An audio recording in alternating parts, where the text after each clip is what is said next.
Jake Morrison stared at the screen in his small office aboard the USS Endeavour. The numbers dancing across the display made no sense. For 3 days now, his equipment had been picking up strange signals from deep space. These were not random. Noise or natural cosmic events. Someone or something was sending a message. The young officer rubbed his tired eyes and checked the readings again. The signals came in perfect patterns, repeating every 47 minutes. Each pulse contained complex mathematical sequences that hurt his brain to follow. Jake had studied quantum physics before joining the Space Navy, but this was beyond. Anything he had learned in school. Captain Lisa Rodriguez walked into the communications bay where Jake worked. She was a strong woman in her 40s who had spent 20 years exploring the galaxy. Her crew respected her because she made smart decisions and never left anyone behind. "What do you have for me, Morrison?" she asked, looking over his shoulder at the data. Jake turned in his chair to face her. "Captain, these signals are not natural. They come from the Kepler 442 system, about 8 light years away. The patterns are too complex to be accidents. Someone is trying to tell us something important." Rodriguez studied the screen carefully. The Endeavour was on a routine mission to map new star systems and look for signs of life.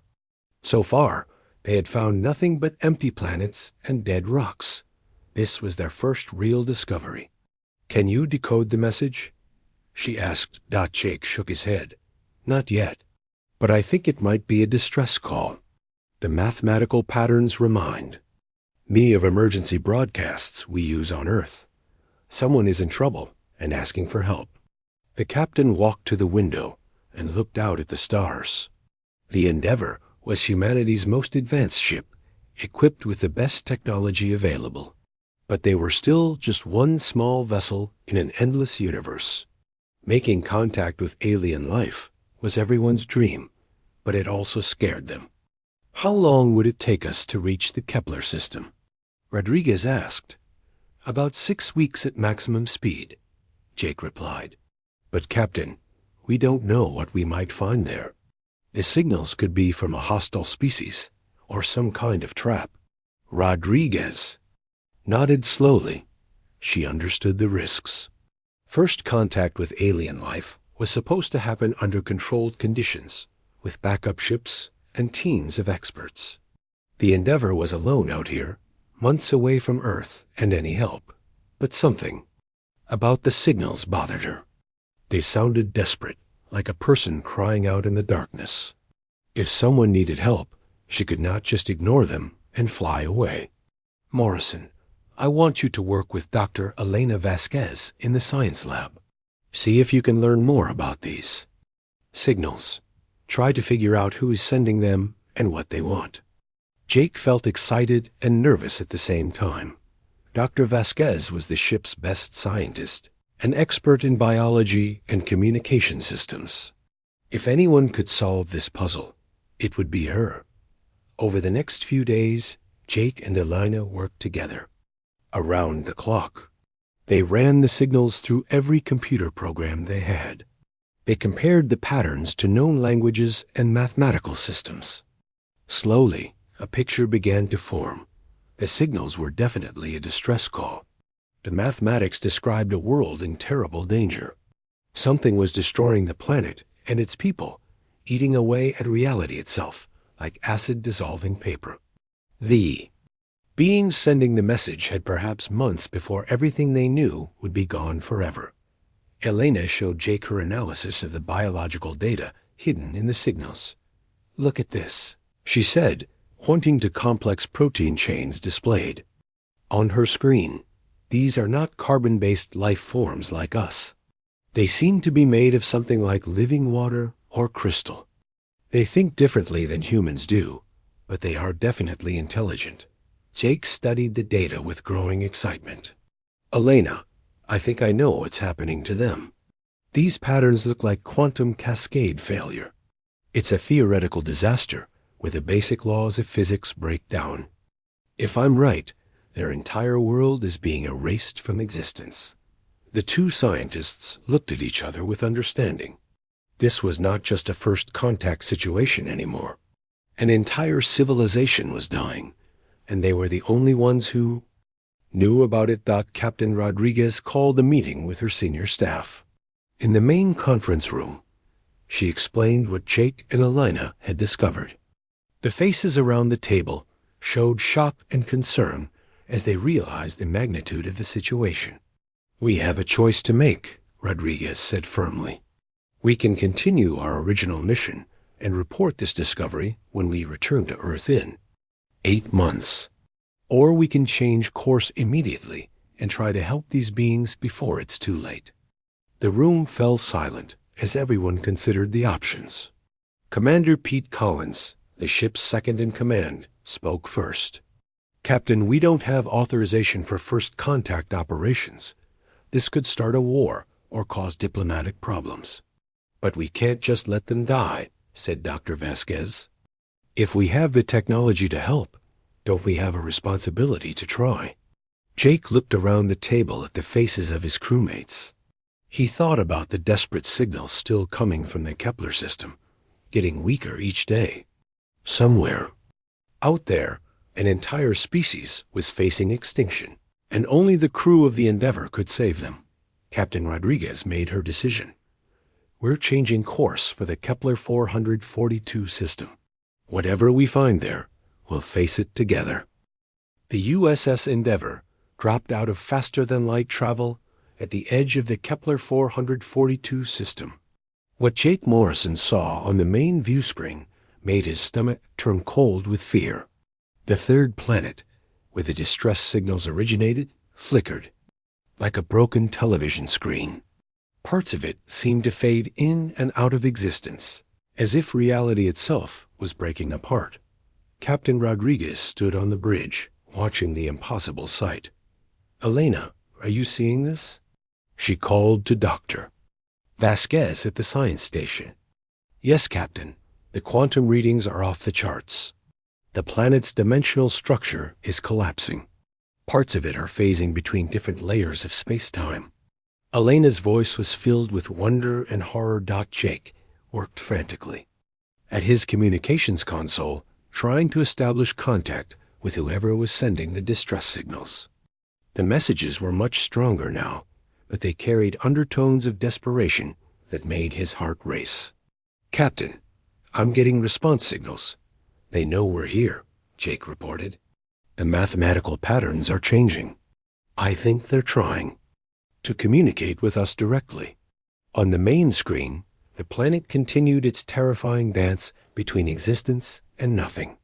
Cities appeared and disappeared like ghosts. Vast oceans blinked out of reality, then returned moments later. Jake could only imagine the terror of the beings living through such chaos. "Take us closer, but keep us at a safe distance," Rodriguez ordered the helmsman. "I don't want us getting caught in whatever is happening down there."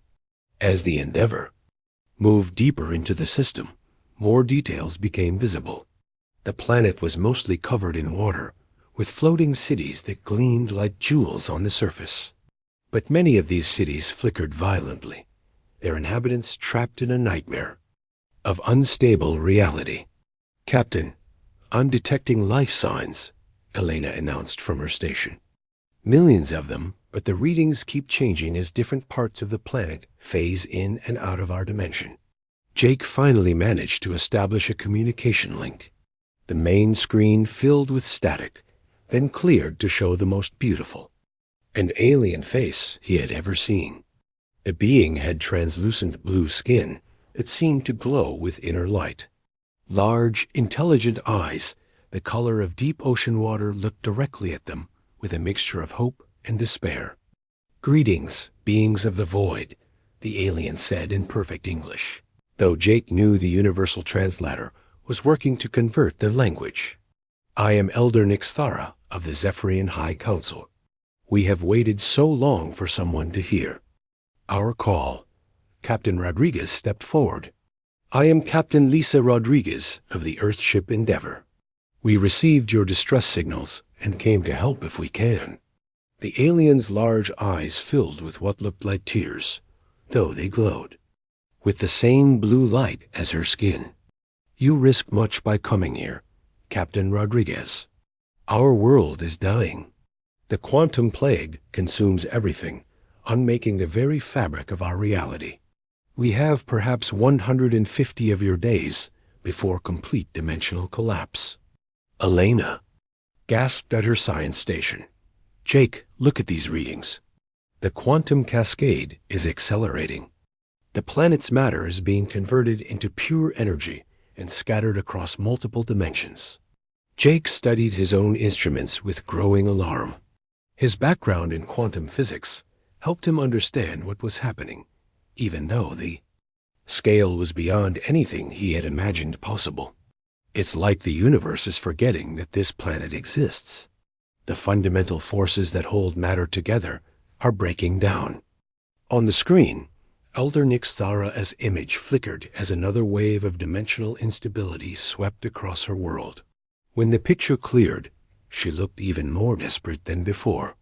Our greatest scientists have worked for generations to find a solution, she continued. We have technology that can bend space and time to our will. We can travel between stars and reshape matter with our thoughts. But nothing we do can stop the unmaking of our existence. Captain Rodriguez felt the weight of responsibility settling on her shoulders. What caused this quantum plague to begin? An experiment gone wrong many years ago. Our scientists tried to create a gateway to parallel dimensions, hoping to expand our civilization beyond this single world. Instead, they created a wound in reality that grows larger each day. We sealed the laboratory, but the damage was already done. Jake worked at his console, analyzing the quantum patterns coming from the planet. His mind raced through everything he had learned about theoretical physics. There had to be an answer, some way to stop or reverse the cascade failure. Elder Nixthara, he said, stepping up beside the captain. My name is Jake Morrison. I studied quantum mechanics before joining our space fleet. Can you show us the original experiment data? Maybe there's something your scientists missed. The alien leader's eyes brightened with new hope. You understand the science of quantum manipulation? This is beyond our greatest expectations. Yes, young Morrison, we will share all our knowledge with you. But I must warn you, many of our finest minds have studied this problem for decades with no success. Elena joined them at the view screen. We'd also like to send a team down to your planet, if that's possible. Sometimes a fresh perspective can see solutions that others miss. Elder Nixthara's image flickered again as another wave of instability hit. When she returned, her expression was troubled. The dimensional fluctuations made transportation very dangerous. Many of our own people have been lost when they were caught between phases. But if you are willing to risk it, we will guide you to our capital city. Jake looked at Captain Rodriguez. Captain, I need to go down there. I need to see their equipment and data with my own eyes. Maybe there's something we can do. Rodriguez studied the young officer's determined face.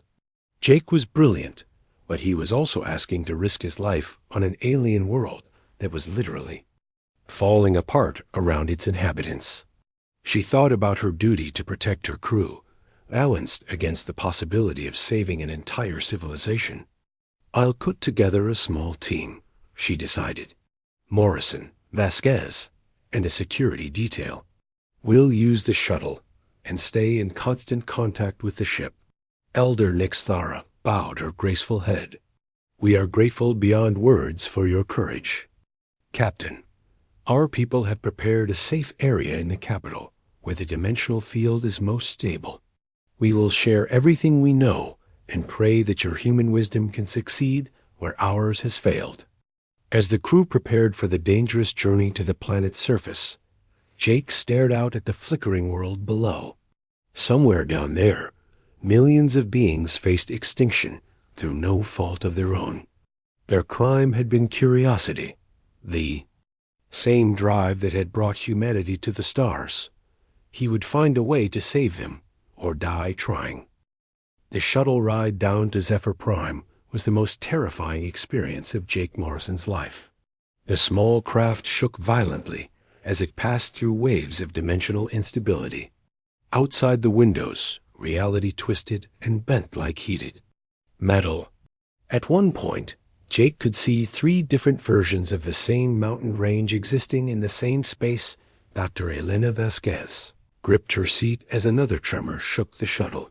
The quantum fields are getting stronger as we get closer to the surface. I'm reading energy levels that should be impossible. Security Chief Amanda Torres checked her weapons for the 3rd time. I don't like going into a situation where the ground might disappear under our feet. How do we fight an enemy we can't see or touch? Jake stared out at the alien landscape rushing past below them.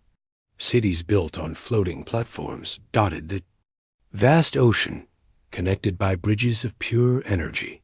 But many of the structures flickered in and out of existence, their inhabitants trapped in a nightmare of unstable reality. There, Elena pointed to a massive city ahead of them. That must be the capital. It looks more stable than the others. The Zephyrian capital was a wonder of alien engineering. Crystalline towers rose from the water like frozen music, their surfaces glowing with soft blue light. Thousands of the graceful blue-skinned beings moved through the streets and waterways, going about their daily lives despite the chaos surrounding their world. Elder Nix Thara met them at the landing platform, surrounded by other members of the High Council. Up close, Jake could see that the Zephyrians were even more beautiful than they had appeared on the view screen. Their translucent skin seemed to contain starlight, and their large eyes held depths of wisdom and sadness. "Welcome to our dying world, friends from Earth," Nix Thara said, her voice carrying musical tones that the universal translator could not fully capture. "We have prepared our most secure laboratory for your use. Our greatest scientists are eager to share their knowledge with you." The group moved through the city streets, and Jake marveled at the advanced technology surrounding them. Vehicles moved without wheels or engines, floating silently on waves of controlled gravity. Buildings shaped themselves to accommodate their inhabitants, walls flowing like water to create new rooms and passages. But everywhere he looked, Jake could see signs of the approaching disaster. Sections of buildings phased in and out of existence. People occasionally became translucent for a few seconds before returning to normal, fear written clearly on their faces. "How long has this been happening?" Elena asked as they walked. "The first signs appeared 12 years ago," replied Veltar, a Zephyrian scientist walking beside them. "Small objects would vanish for moments, then return. We thought it was a minor side effect of our dimensional experiments. We were wrong." The laboratory was a vast chamber filled with equipment that hurt Jake's eyes to look at directly. Crystalline computers processed data at speeds that made human technology seem primitive. Holographic displays showed 3-dimensional maps of quantum fields and dimensional boundaries. "This is our complete record of the original experiment," Veltar said, activating a display that filled the air with swirling patterns of light and mathematics. "We were trying to create a stable portal to parallel versions of our world. Instead, we tore a hole in the foundation of reality itself." Jake studied the data with growing understanding. His human brain, trained in Earth's quantum theories, saw patterns that the Zephyrians had missed. Their approach was elegant and sophisticated, but they were trying to solve the problem using the same thinking that had created it. "You're trying to repair the damage," he said slowly. "You're using quantum field generators to reinforce the areas where reality is weakest. But that's not going to work long term." Veltar's large eyes blinked in confusion. "What else can we do? If we cannot repair the dimensional structure, our world will cease to exist." Elena looked at the displays, trying to follow Jake's reasoning. "What are you thinking, Jake?" Jake began to pace around the laboratory, his mind racing through possibilities. The Zephyrians watched him with mixture of hope and bewilderment as he muttered to himself and gestured at their equipment. "You're fighting the collapse," he said finally. "But what if we don't fight it? What if we control it instead?" The room fell silent. Elder Nixthara stepped forward, her expression troubled. "Young Morrison, please explain your meaning." "How? Can we control something that is destroying our world?" Jake pointed to the holographic display showing the planet's dimensional structure. "The quantum cascade is breaking your reality into fragments, right? Each fragment exists in a slightly different dimensional space. Instead of trying to glue them back together, what if we create stable pocket universes? Small, controlled pieces of reality that can exist independently." Veltar's skin color shifted to a darker blue, a sign of distress among his people. "But that would mean abandoning our unified world. Our civilization would be scattered across dozens of separate realities." "Better scattered than extinct," Amanda Torres said bluntly. "At least your people would survive." Elena began to see the logic in Jake's proposal. "It's like breaking a large glass that's already cracking into many smaller pieces that won't break. Each piece would be stable on its own." But Elder Nixthara shook her head sadly. "You do not understand our nature, friend Elena. We are a unified people. Our thoughts and emotions flow between us like currents in the ocean. To separate us into isolated fragments would destroy everything that makes us who we are." Jake felt frustration building inside him. The solution was so clear to his human mind, but the Zephyrians couldn't accept it because of their cultural beliefs. They would rather die together than live apart. What if the fragments weren't isolated? He said suddenly, "What if we could create bridges between the pocket universes? Controlled gateways that would let you communicate and travel between the different realities?" The alien scientists exchanged glances filled with new interest. "Quantum bridges," Veltar mused. "Stable pathways through dimensional space. Theoretically possible, but the energy requirements would be enormous." Jake grinned, feeling the excitement of discovery. "Not if we use the cascade itself as a power source. The dimensional collapse is releasing massive amounts of energy. We redirect that energy to create and maintain the bridge network." Elena pulled up the planetary data on her portable computer. "Jake, even if this works, the timing would be critical. We'd have to create all the pocket universes and establish the bridge network before the final collapse. That gives us maybe 60 days. 60 days to save an entire civilization," Amanda muttered. "No pressure." Elder Nixthara looked at the swirling patterns of data with new understanding. "This plan of yours, Jake Morrison, it would require us to trust our survival to technology we have never tested. Our people would have to abandon everything familiar and accept a new way of existence." Jake met her gaze steadily. "Sometimes the only way to save something is to let it change. Your world is dying, but your people don't have to die with it." The elder was quiet for a long moment, consulting silently with the other council members through methods Jake didn't understand. Finally, she nodded slowly. "We will attempt your human solution, Jake Morrison. May your strange wisdom succeed, where our ancient knowledge has failed."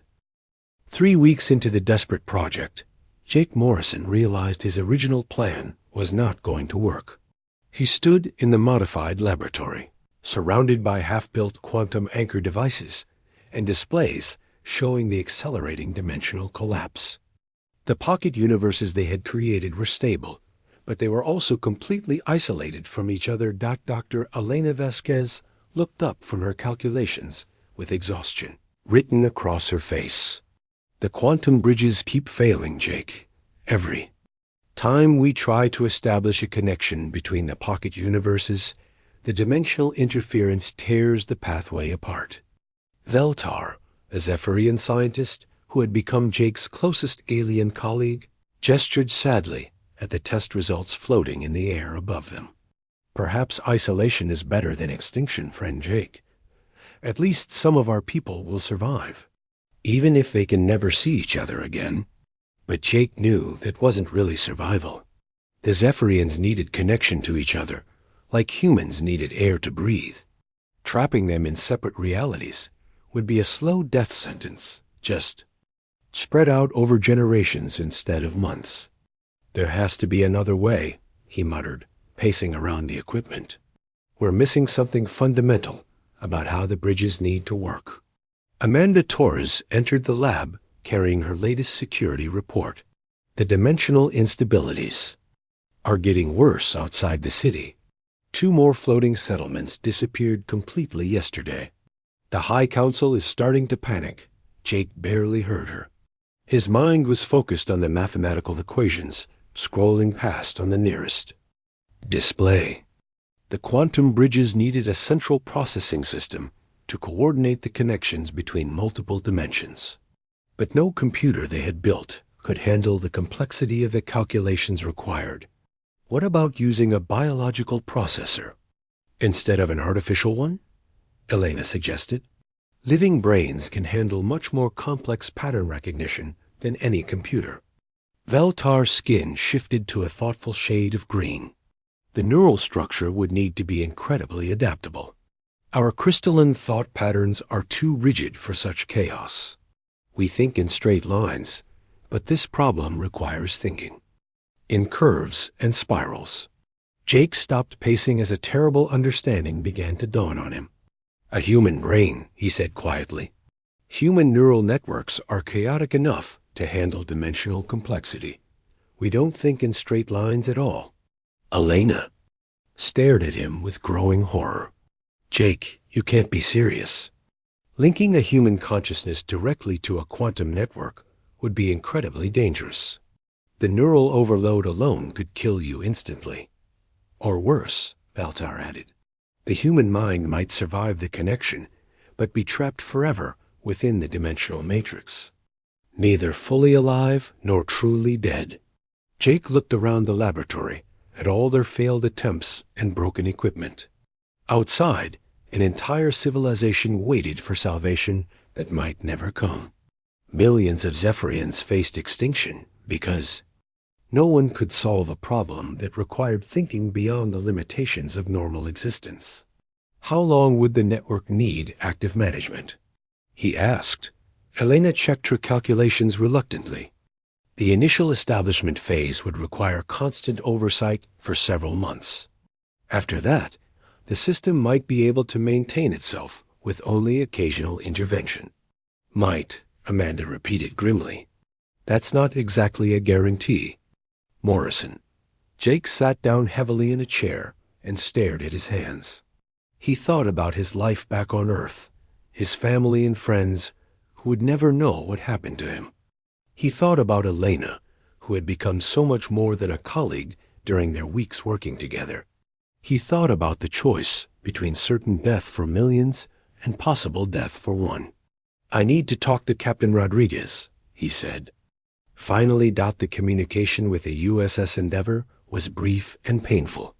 Captain Rodriguez listened to Jake's proposal in silence, her face growing more troubled with each word. When he finished explaining, she was quiet for a long time. Morrison, you're talking about volunteering for what amounts to suicide. Even if the neural connection doesn't kill you, you'd be trapped in that quantum matrix forever. Is that really what you want? Jake looked around the laboratory at the alien faces watching him with desperate hope. Captain, what I want doesn't matter anymore. An entire species is going to die unless someone makes this sacrifice. I'm the only human here, and I'm the only one who understands the science well enough to make it work. Rodriguez closed her eyes, and Jake could see her struggling with the decision. As a Starfleet captain, her duty was to protect her crew. As a human being, her duty was to help those in need. The network might not even work, she said finally. You could die for nothing. Or, I could save millions of lives, Jake replied. Those are odds I can accept. Elena grabbed his arm. Jake, there has to be another way. Give us more time to find a different solution. He looked into her eyes, seeing all the things they had never said to each other. Elena, we don't have more time. The cascade is accelerating. In another week, it will be too late to create any pocket universes at all. Elder Nixthara entered the laboratory, having sensed the gravity of their discussion through methods Jake still didn't understand. Young Morrison, we cannot ask you to make such a sacrifice for our people.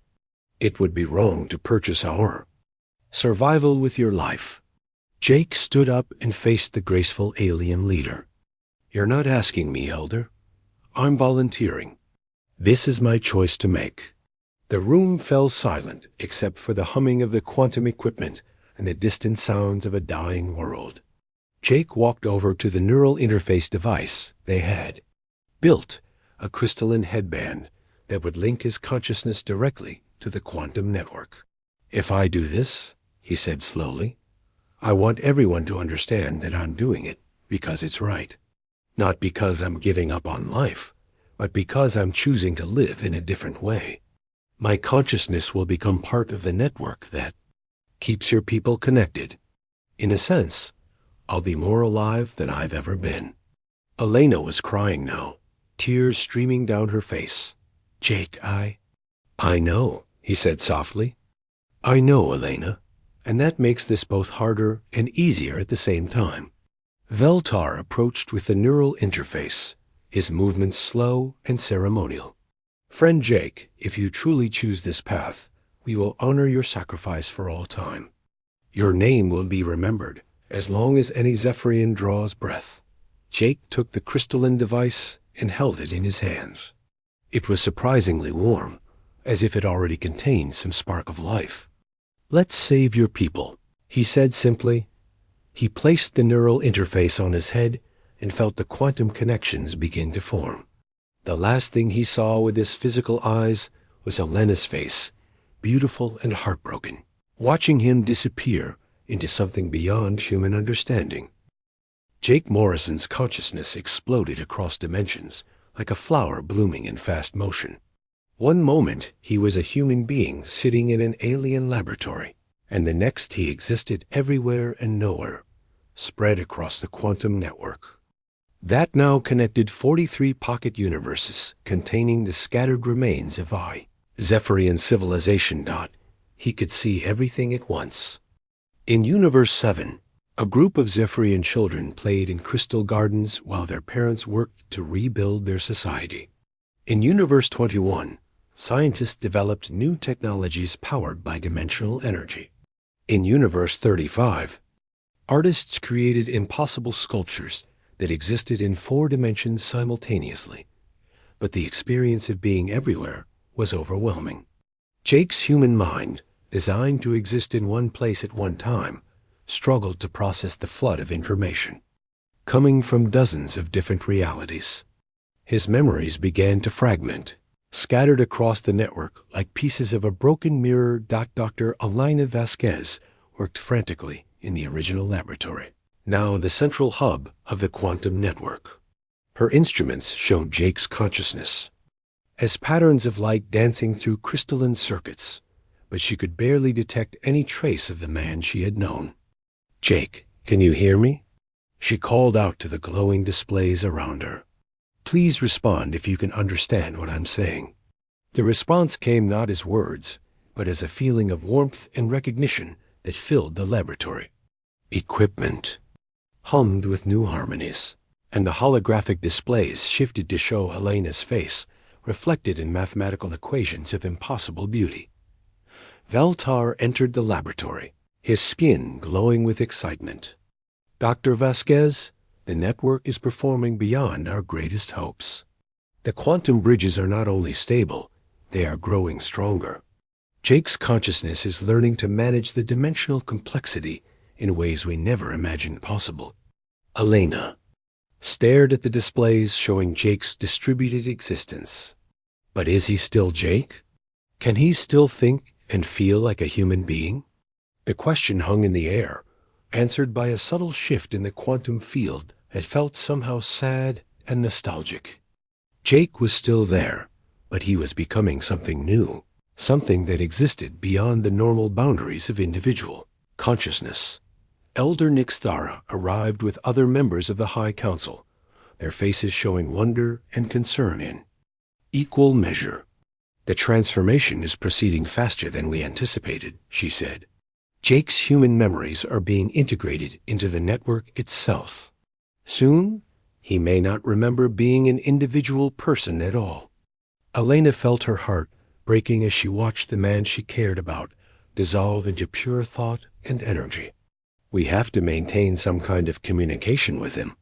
He can't just disappear completely." Over the following days, the crew of the USS Endeavour worked with the Zephyrians to establish protocols for communicating with Jake's transformed consciousness. They created special interfaces that could translate his quantum thoughts back into words and images that normal minds could understand. The conversations were strange and wonderful. Jake spoke of seeing colors that had no names and experiencing emotions that belonged to entire populations rather than individuals. He described the feeling of being the living connection between millions of people, carrying their thoughts and dreams from one reality to another. "I remember being afraid of death." His voice echoed through the laboratory speakers, sounding distant but peaceful. "But this isn't death. This is becoming something larger than I ever imagined possible. I can feel every Zephyrian child laughing, every elder sharing wisdom, every artist creating beauty. I am not Jake Morrison anymore, but I am not less than Jake Morrison either." Elena wiped away tears as she listened to his words. "Do you miss your old life? Do you miss being human?" There was a long pause before Jake answered. "I miss the simplicity of existing in one place and time. I miss the taste of food and the feeling of sunlight on my skin. But I would not trade what I have become for what I was. The connections I maintain, the lives I help preserve, the love I carry between the scattered fragments of a civilization. These things have meaning beyond anything I could have achieved as merely human." Captain Rodriguez's voice came through the communication system from the USS Endeavour. "Morrison, this is your captain. I want you to know that Earth will remember what you did here. Your sacrifice saved not just the Zephyrians, but showed both our species what we can accomplish when we work together." Jake's response filled the laboratory with gentle laughter that seemed to come from everywhere at once. "Captain, tell them that I am not lost. I am found. I am exactly where I need to be, doing exactly what I was meant to do." The Zephyrians began to adapt to their new existence across multiple realities with remarkable speed. The network Jake had become allowed them to share knowledge and experiences instantly across all the pocket universes. Scientists in one reality could collaborate with artists in another, creating innovations that neither could have achieved alone. Veltar showed Elena the progress. Reports coming from across the network. "Your friend Jake has given us more than survival," he said with deep gratitude. "He has given us evolution. We are becoming something new, a species that exists in many realities, but remains unified through consciousness itself."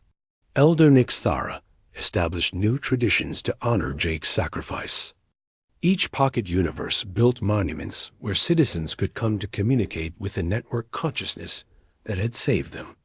Children learned songs about the human who had chosen to become their guardian angel.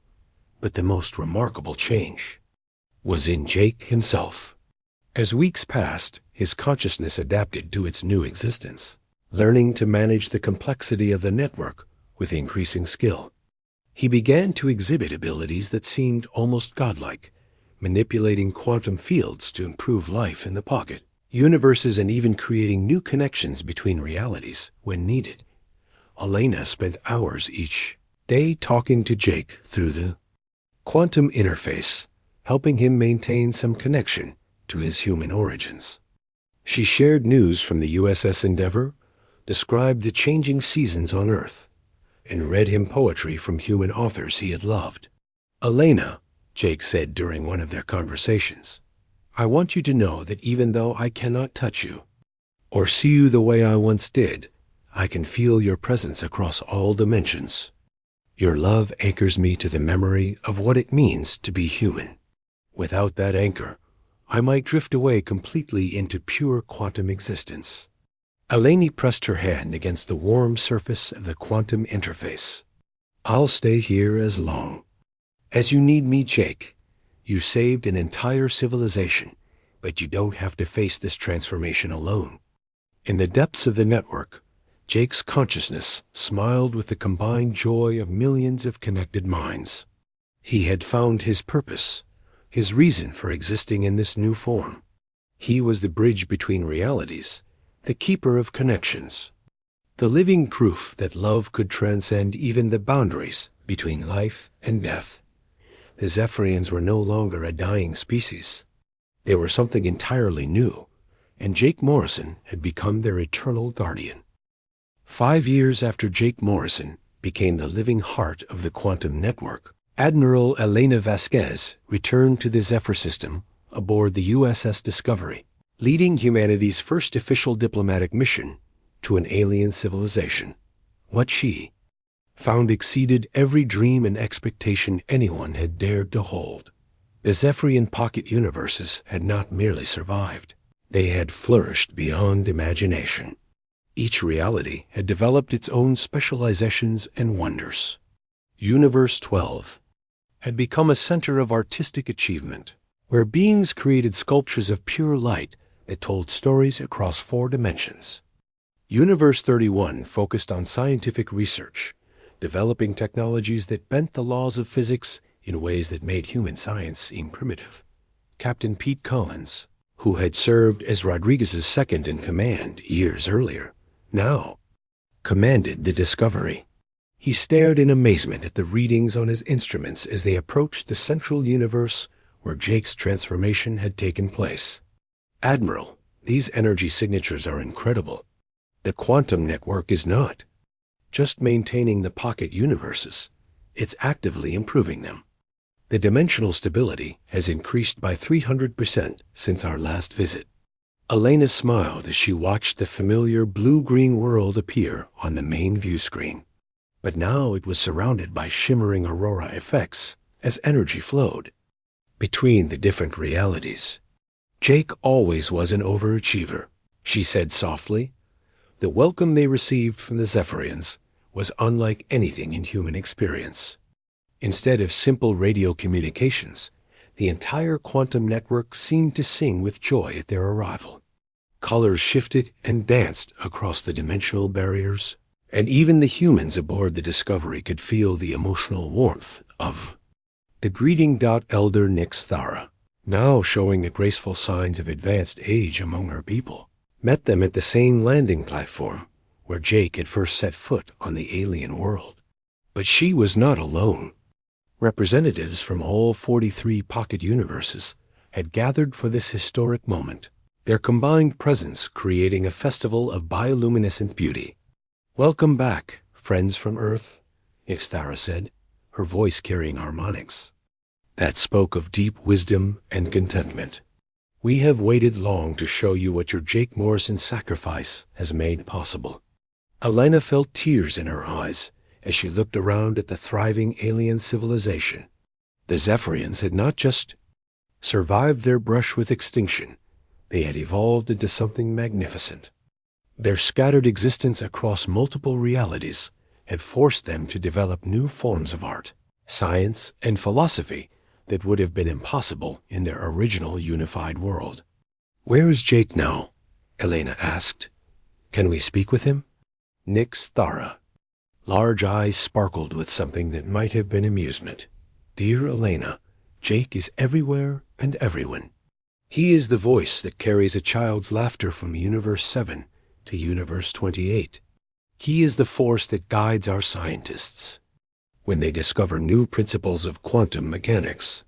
He is the inspiration that flows through our artists when they create beauty that exists in multiple dimensions simultaneously." They were taken to the central laboratory, now expanded into a vast complex of crystalline chambers that hummed with the power of the quantum network. At its heart was the memorial Elena had helped design, a sculpture of flowing energy that depicted Jake's transformation from human individual into multidimensional consciousness. "Jake," Elena said softly, placing her hand on the warm crystal surface, "it's me. I've come back to see how you're doing." The response was immediate and overwhelming. The entire complex filled with light and music as Jake's consciousness focused, its attention on the familiar presence. When he spoke, his voice came from everywhere at once, carrying undertones of joy that made everyone present smile without knowing why. "Elena, my dearest friend, you have returned to us. I have felt your approach for days as you traveled through space. The love you carry for me still anchors my consciousness to its human origins, even as I grow ever more integrated with the network itself." Captain Collins looked around in wonder at the display of impossible technology. "Morrison, this is Pete. Collins from the old crew. What you've accomplished here is beyond anything we imagined possible." Jake's laughter filled the air like wind chimes made of starlight. "Pete, good to sense you again. What we have accomplished, all of us together. The Zephyrians taught me that consciousness is not meant to be isolated in individual containers. When beings connect truly and completely, they become capable of miracles." Elena had spent 5 years preparing for this moment, but she still felt overwhelmed by the magnitude of what Jake had become. "Are you happy, Jake? Do you ever regret the choice you made?" The question brought a moment of thoughtful silence. When Jake answered, his voice carried depths of emotion that seemed to encompass entire civilizations. "Happiness is too small a word for what I experience, Elena. I feel the contentment of billions of beings living in harmony across multiple realities. I share the excitement of children taking their first steps in 12 different universes. I carry the wisdom of elders, whose thoughts span centuries of accumulated knowledge."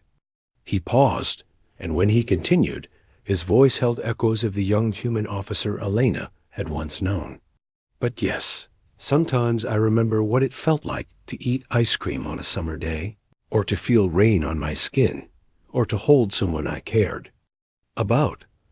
Those memories are precious to me because they remind me of the individual perspective that makes my current existence possible." Admiral Vasquez toured the marvels of the transformed Zephyrian civilization for 3 weeks.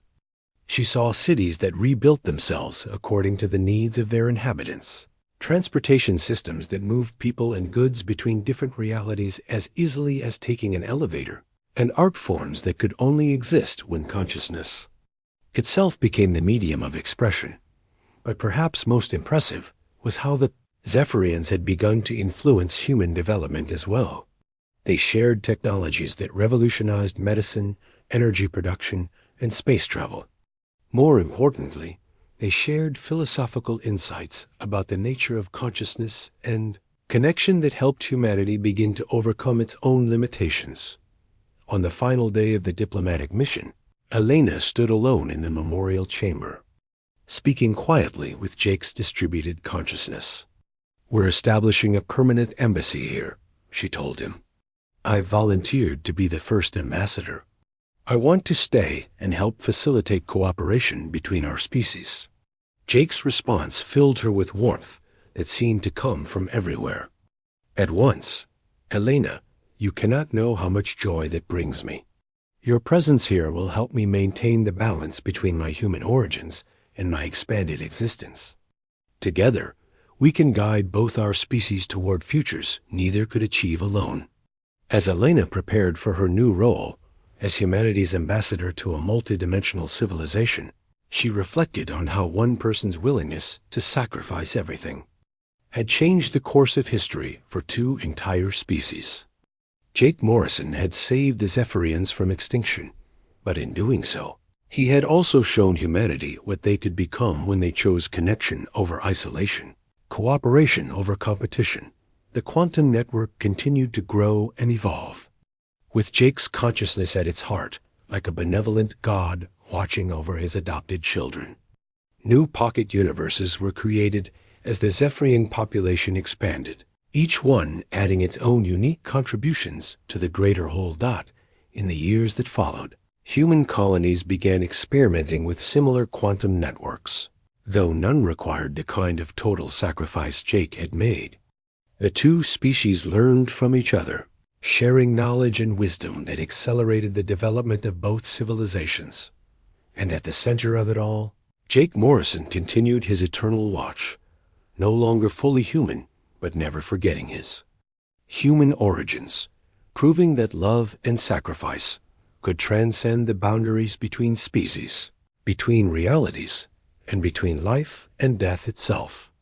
His legacy lived on in every connection made between the scattered worlds, every moment of understanding shared between different forms of consciousness, and every generation that inherited the civilizations he had helped create.